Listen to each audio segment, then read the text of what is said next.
Hello विद्यार्थी मित्रांनो, आज आपण पाहत आहोत तिसरा धडा इंटेजर्स मधला प्रॅक्टिस सेट 7। त्यामध्ये आपल्याला काय पाहायचंय, हे साइनचा यूज करून ह्या बॉक्सेस आपल्याला काय करायचे, भरायचे। त्याच्या आधी आपण शिकून घेऊया हे साइनचा वापर म्हणजे कसं करतात, ह्या साइनचा अर्थ काय, याचा काय, याचा काय। साइन म्हणजे काय तर चिन्ह।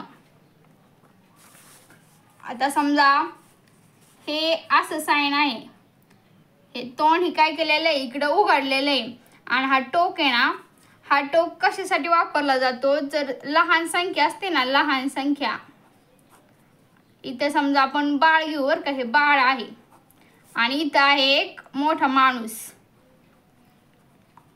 आता लहान संख्येसाठी हे केलं जातं आणि मोठ्या संख्येकडे हे तोंड उघडलं जातं आणि लहान संख्येकडे हे टोक केलं जातं। तर आता आपण इथं कोणतं साइन वापरू बरं, ह्याच्यापैकी हे एक असं असतं, याच्यात आणि याच्यात काय फरक नसतो। आता समजा हे बाळ आहे ना, तर बाळ हे छोटं आहे आणि माणूस हा मोठा आहे, तर मोठ्या माणसाकडे आपण काय केलं, टोक केलं, ते तोंड उघडलं आणि हे टोक बाळाकडे केलं।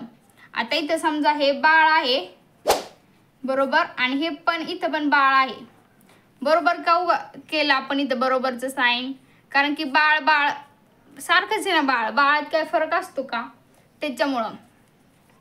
आणि आता संख्यांचं घेऊया। आता समजा इथं 9 आहे आणि इथं 3 आहे, तर मोठी संख्या कोणती आहे, 9। तर मग 9 कडे काय करायचं, तोंड उघडायचं आणि 3 कडे टोक करायचं। आता समजा 3 असं, तर मग काय चिन्ह वापरायचं, काही चिन्ह वापरायची गरज आहे का, इथं डायरेक्ट बरोबरचं चिन्ह वापरायचं, कारण की दोन्ही संख्या सारख्याच आहेत का नाही। आता समजा -3 आहे आणि -2 आहे, ह्याच्यात मोठी संख्या कोणती, ह्याच्यात मोठी संख्या कोणती, ही लाईन असते का नाही, इथं असतो 0, इकडं असतो इकडं असतो 1, इथं असतो 2, इथं असतो -1, इथं असतो -2, इथं असतं -3।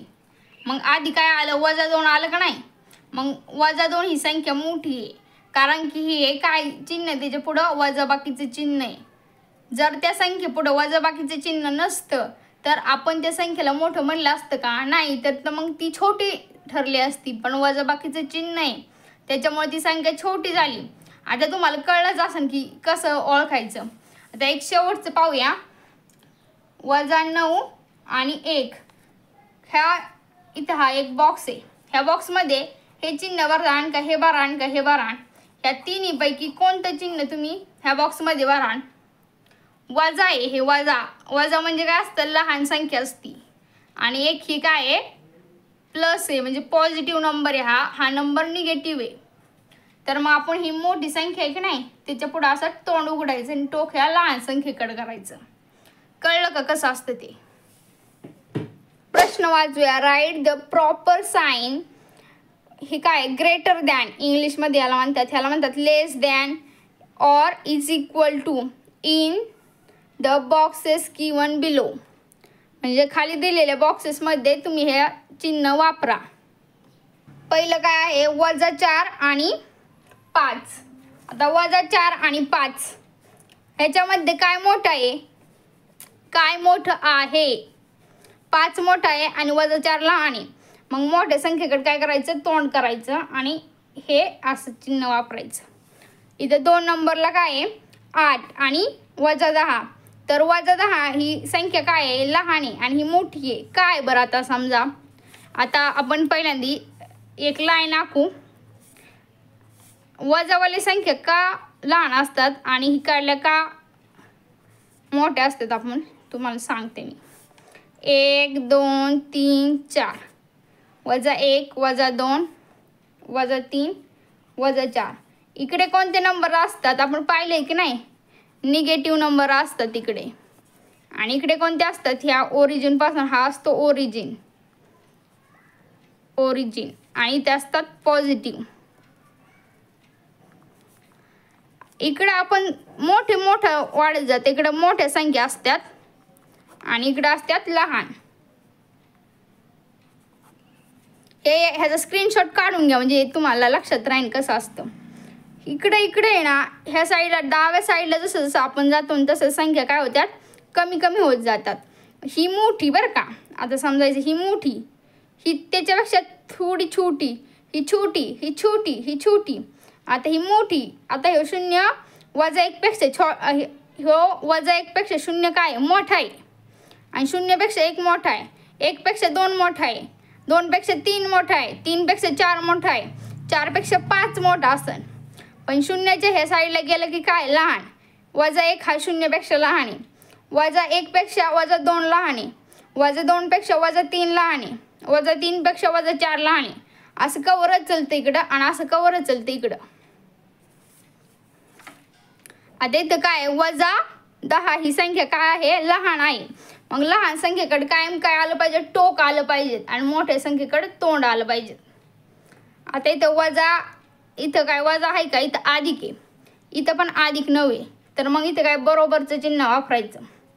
बाळाचं सांगितलं होतं नाही, बाळ इकडं पण बाळ आहे इकडं पण बाळ आहे म्हणल्यावर सारखंच. आता इथं काय आहे वजा 6 आहे आणि इथं 0 आहे. मग वजा 6 मोठा की 0 मोठा.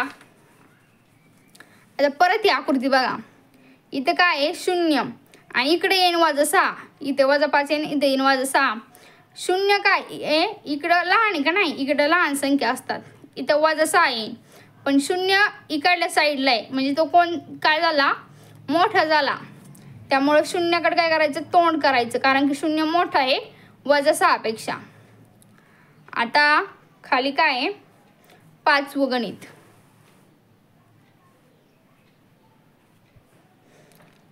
सात आणि 4 कोण मोठं आहे. आता इथं काय विचार करायची गरज नाही, 7 मोठा आहे. आता 3 आणि 0 कोण मोठं आहे, 3 मोठा आहे. मोठ्या संख्येकडं हे तोंड उघडायचं आणि हे टोक लहान संख्येकडे असलं पाहिजेत.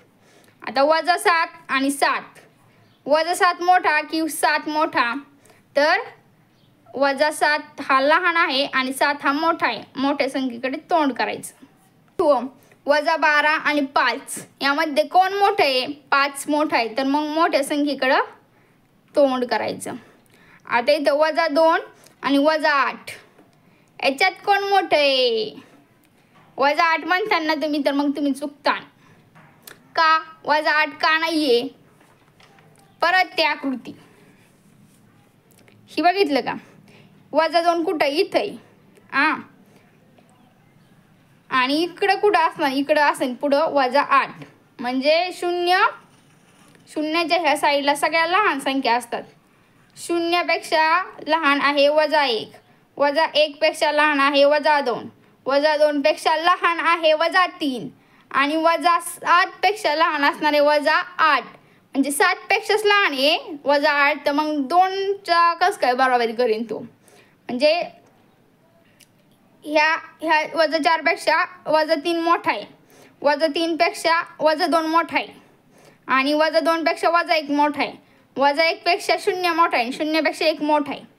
कळलं का. मग कमून आहे वजा 2 मोठा वजा 8 पेक्षा, वजा 1 मोठा की वजा 2 मोठा. आता परत वजा 1 मोठा की वजा 2 मोठा, तर वजा 1 मोठा, कारण की तो 0च्या लगेच आहे ना आणि 2 घर घेतल्यानंतर पार मग वजा 2 आहे, त्याच्यामुळं वजा 2कडं तोंड करायचं नाही, टोक करायचं तिकडं आणि इकडं करायचं तोंड इकडं. 6 मोठा की वजा 3 मोठा, तर 6 मोठा आहे त्याच्यामुळं त्याच्याकडं 6कडं तोंड करायचं. आता 12वा प्रश्न काय आहे वजा 14 आणि वजा 14. म्हणजे आता समजा 2 जुळ्या पोरी इथं बरं का, सेम टू सेम 2 जुळ्या मुली इथं, आपल्याला कळतच नाही कोण सारखं आहे. म्हणजे एकाच दिवशी जन्माला आल्यात ना, आता जुळे आहेत म्हणल्यावर मग आपल्याला ओळखता येईन का. आपल्याला त्यांच्या मम्मीला येईन ओळखतं, पण आपण बघतोय ना त्यांना पहिल्यांदा, आपल्याला येईन का ओळखता नाही येणार. तसंच आहे वजा 14 आणि वजा 14 सेम दिसतात ना, काय विचार करायचं नाही, डायरेक्ट इज इक्वल टूचं चिन्ह वापरायचं. इज इक्वल टू म्हणजे काय सारखे. इथेच प्रॅक्टिस सेट संपलेला आहे. तुमच्या मित्रांनाही हा प्रॅक्टिस सेट इयत्ता 6वीवाल्या मित्रांना शेअर करा. चॅनलवर नवीन असाल तर चॅनलला सबस्क्राईब करा. थँक्यू.